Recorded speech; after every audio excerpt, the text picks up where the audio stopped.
about love. Why would you want to be hateful? Let me tell you, if I had any opportunity to be hateful, it's this morning, and I'll tell you why. I got 4 cars, and I wrecked 2 of them this morning. True story. And spilled a cup of coffee in my son's truck. I went outside, and this is a true story and was not planned. I wouldn't do that over a sermon. I wouldn't wreck 2 cars. He goes, Dad, why you don't have a top on your coffee cup? I said, well, I usually drink it during service, but since I'm preaching today, I'm just going to drink it in the truck on the way to church. He's like, well, that's stupid. Still needs a lid.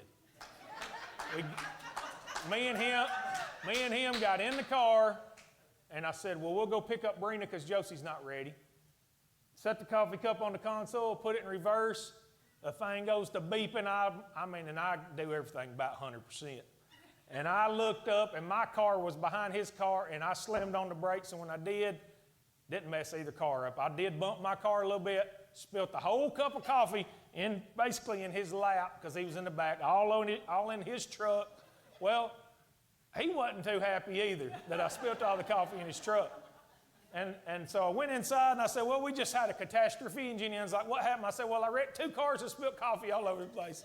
She's like, what? Of course, I was exaggerating. I really didn't wreck any cars. But I had all opportunity to be hateful. And I told her, the devil's just fighting us this morning, ain't he? You know, you love to say that. And then we got going down the road, and I said, Kelly was right. We blame a lot on the devil. I said, but the devil didn't have nothing to do with it. I was dumb enough not to put a lid on my coffee and dumb enough not to look behind me when I'm driving. So it had nothing to do with the devil. It had to do with me. But if I had an opportunity, I could have been negative and hateful today.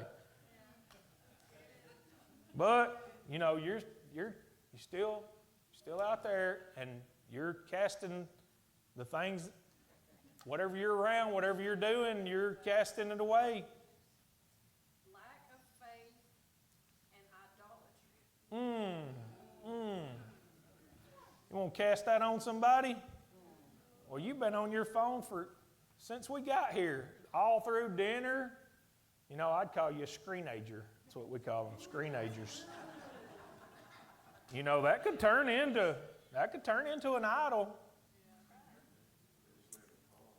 May be an idol for some people. The shoe fits. Lack of faith. You don't want to put lack of faith all over somebody, do you? All right, let's see. What else we casting out? Y'all get where we're going?